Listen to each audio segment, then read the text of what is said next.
This is, I guess, your last trip to North Carolina of the campaign. Yes. How do you feel coming out here today? Feel good. There's a lot of excitement. People are feeling the momentum is in our favor. I think they saw the closing arguments, one that's pretty dark and backward looking from Donald Trump, and one that's inclusive. We saw the vice president on the ellipse give a presidential speech about unity, about bringing us together, about focusing on the middle class. So I feel good. Our ground game here is solid. We're knocking tons of doors. Folks are out there. You can feel the energy here tonight. We're ready to finish these last 48 hours.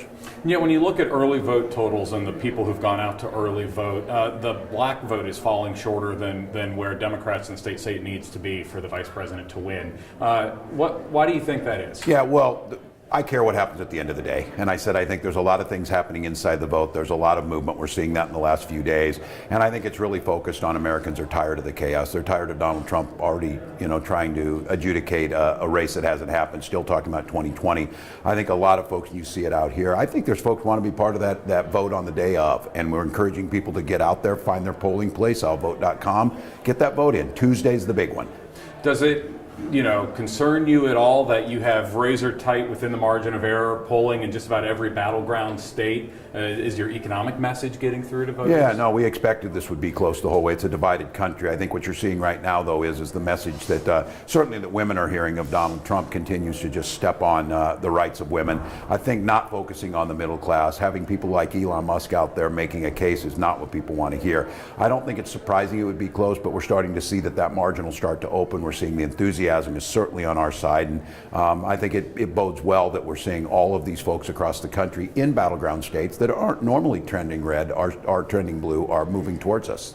Yeah, but it's got to be a little frustrating that you can't break through. You've not had any breakthrough leads in any of these states. Neither has Donald Trump, really. But is that frustrating with the message that you guys are bringing? No, we know every vote matters. We're getting out there. I think in this media environment, people tend to, it's pretty sterile, they get into a pretty narrow place. We've been out there working hard. We're breaking through. We're hearing it. We're seeing huge numbers now, folks starting to show up for these things. So I'm just concerned at the end of the day, we'll get people to the polls, and I trust the American people to vote for a better way forward. Donald Trump says he will be the only beacon of better economy.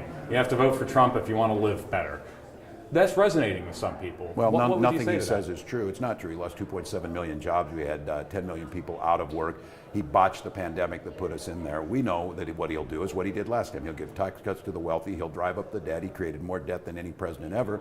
And every economist out there says his plan for tariffs will end up falling on middle class, about $4,000 a year. So it's not true. He simply is out there. It's many things he says. I think it's telling that Donald Trump is trying to relitigate the 2020 election because he knows what's coming Tuesday.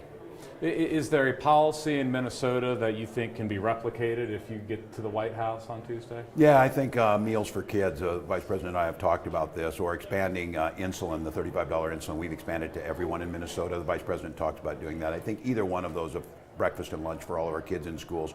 We see better attendance, better results. We see healthier kids. I think those are things we can start with. And Minnesota ranks as the top healthcare state in the country. The Vice President focusing on protecting the ACA, protecting women's reproductive rights. I think those are things we can do right away.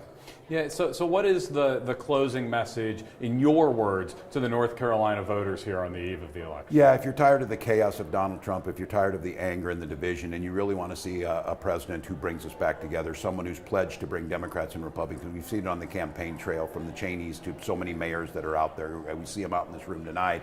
That this is an opportunity to get back to what America does best, compromise on values for the middle class that move us together in a way that increases everybody's opportunities, not just to get by, but to thrive. And I think it's very clear Donald Trump's not interested in that. He's got an enemies list. He talks about using the military.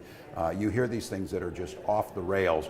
You see Kamala Harris is focusing on you. So I think the closing message on this is let's elect a president who cares about you, not one that's focused on themselves. I saw Vice President Harris talk about having a Republican member in her cabinet. Why do you think it's important to focus on bipartisanship in a divided country like It's the only way to get things done. I said I did this. I worked in Congress doing that, very proud of it, on VA issues, farm issues.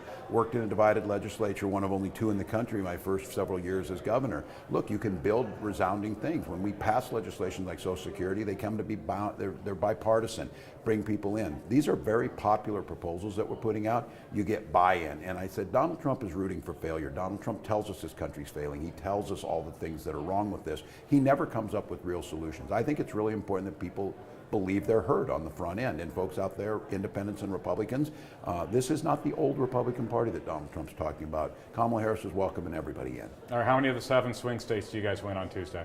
What was I in today? I was in Georgia, and here I was in yesterday Nevada and Arizona. I'll be up in Wisconsin and Michigan and Pennsylvania tomorrow morning, and we'll continue to work it. Do you think you can sweep them all? Yeah, I think we can. We're going to work hard. We know that these are the 48 hours that it has to happen in. And so we tell people, we're winning this thing. We haven't won yet. And now it's about execution. Our ground game is better than theirs. Our door knockers, there's more people out there. We're hitting more doors, 1 million doors in Pennsylvania yesterday alone. So this is where it's won, and this is what we were built for. This campaign was built for these last 48 hours. Thank you, Governor. Thank you. Pleasure to meet you. Yeah, likewise.